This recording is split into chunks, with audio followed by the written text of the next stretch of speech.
بسم اللہ الرحمن الرحیم۔ پروگرام اسلام معاشرہ ود ملک نسیم لے کر آپ کی خدمت میں حاضر ہوں۔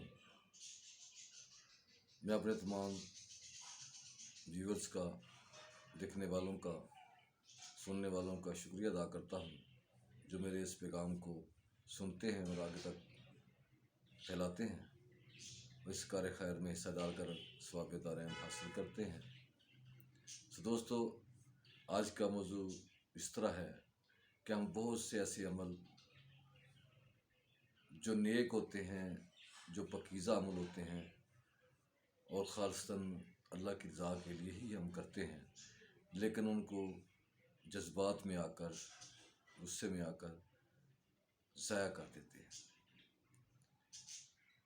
ان چیزوں کا خیال رکھنا ہمارا فرض بنتا ہے کہ جب ہم کوئی کام اللہ کی رضا کے لیے کر رہے ہوتے ہیں تو اس کو آخر تک، اس کے صلہ لینے تک اللہ تک ہی محدود رکھا جائے، نہ کہ سامنے والے کو زود کو کیا جائے یا اس کو اس اچھے کام کی بار بار یاد دہانی کرائی جائے کہ وہ شرمندہ ہو۔ اگر ہم کسی کی مدد کرتے ہیں تو ہم اس کو بار بار اسی بات پر شرمندہ کرتے ہیں کہ ہم نے فلاں وقت پہ آپ کی مدد کی تھی، حالانکہ مدد کرنا ہمارا شرعی فریضہ تھا۔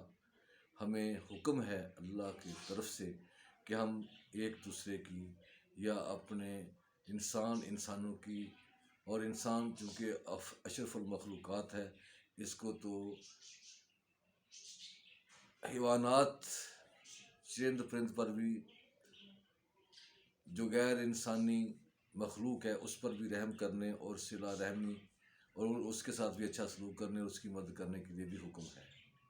تو ہم اپنے بھائیوں کی جب مدد کرتے ہیں تو ہم اس کو ساری زندگی اس چیز کا طعنہ دیتے رہتے ہیں، جس کی وجہ سے ہمارا عمل جو ہے وہ ضائع ہو جاتا ہے۔ ایسا نہیں کرنا چاہیے۔ دوسری بات میرے بھائیوں،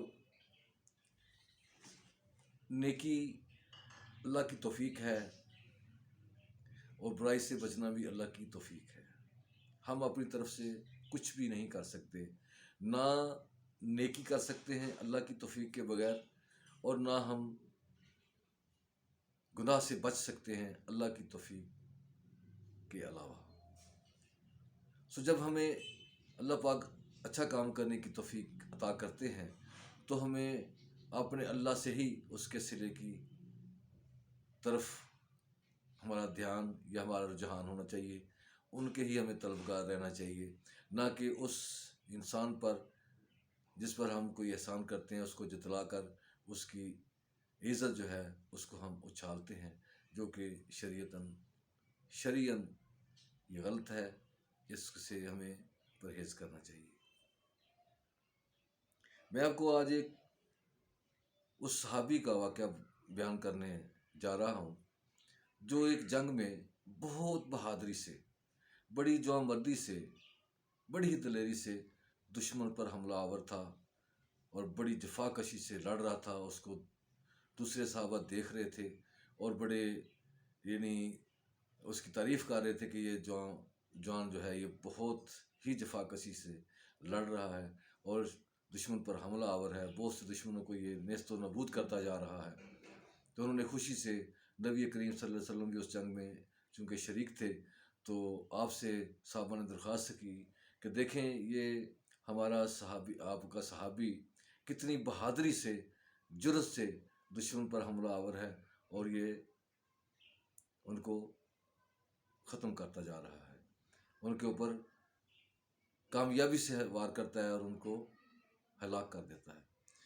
تو نبی کریم صلی اللہ علیہ وسلم نے اس صحابہ کی طرف دیکھا تو فرمایا کہ یہ جہنمی ہے۔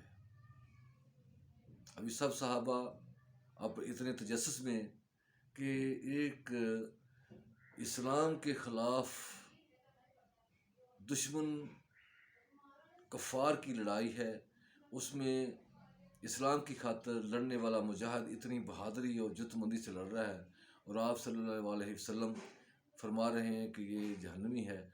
تو सहाबा किराम के ज़हन जो है वो इस चीज़ पर तो बिल्कुल मुतफिक थे कि आपने जो फरमा दिया ये बरहक है, आपने कह दिया तो ये जन्नती नहीं हो सकता। लेकिन ज़हन चूँकि इस तरफ नहीं जा सकता था, जो इल्म और शऊर मेरे नबी मोहम्मद मुस्तफ़ा सल्लल्लाहु अलैहि वसल्लम को अल्लाह पाक ने अता किया था, जो आप समझते थे वो नहीं समझते थे। इसलिए उनके ज़हन में ये कदूरत ज़रूर रही कि ये किस तरह हो सकता है, ये किस तरह मुमकिन है, ये किस तरह होगा। सो थोड़ी देर के बाद उसी शख्स के ऊपर दुश्मन ने वार किया और उसको शदीद किस्म का ज़ख्मी कर दिया। तो वो ज़ख्मों की ताब ना ला सका और इतनी शदीद तकलीफ़ थी कि वो अपनी बर्दाश्त को कायम ना रख सका और उसने खुद अपने गले पे छुरी का वार करके अपने आप को ख़त्म कर लिया। तो नबी करीम सल्लल्लाहु अलैहि वसल्लम ने सहाबा किराम की तरफ देखा और फरमाया कि देखें, इस शख्स के बारे में आपके ज़हन में सवालात उठ रहे थे कि आपने किस तरह इसको जहन्नमी कह दिया। सो देखें ये कितनी बहादुरी से लड़ रहा था, लेकिन इसने बर्दाश्त और हौसला नहीं किया, ज़ख्मों की तकलीफ़ को बर्दाश्त नहीं कर सका और इसने अपने गले पर खुद ही छुरी फेर कर अपने आप को हलाक कर लिया। तो इसने खुदकशी की, लिहाजा खुदकशी हराम है। जो खुदकशी करेगा वो यकीनन जहन्नम वासिल होगा। ये मेरे अल्लाह के रसूल सल्लल्लाहु अलैहि वसल्लम का इरशाद मुबारक और हुक्म है। सो इसी तरह हमारी जो नेकियां हैं जिनको हम जमा करते हैं, हम अपनी इसी ना हौसला रखने की वजह से, इसी नाकाबिले बर्दाश्त वक्त में हम उसको बर्दाश्त नहीं कर पाते, तो हम अपनी नेकियों को खो बैठते हैं। जबकि हमारे ये ज़हनो गुमान में भी नहीं होता, हम तो उसी सोच में होते हैं कि हमने ये नेक काम किया है और ये हमारे खाते में नेकी की सूरत में मौजूद है। सो मेरी दरख्वास्त यही थी, मैं भी इसमें शामिल हूँ। मैंने किसी प्रोग्राम में अपने आप को बाहर रख कर बात नहीं की। मैं भी इसी माशरे का हिस्सा हूँ, मुझसे भी गलतियाँ सरज़द होती हैं, मैं भी जज्बाती हूँ, मुझसे भी ऐसे मामलात होते हैं। मैं अपने आप को बाहर निकाल कर बात नहीं करता। मैं कमिटेड होता हूँ अपनी बात करने के बाद इसके ऊपर अमल करने के लिए कि मैं भी अमल करूँ। लिहाजा मेरा काम आपको याद दहानी कराना था और यही मैंने एक फ़रीज़ा अंजाम देना है कि मैं आपको याद दहानी कराऊँ। आप ये सारे मामलात को ख़ुद भी जानते होंगे, समझते हैं।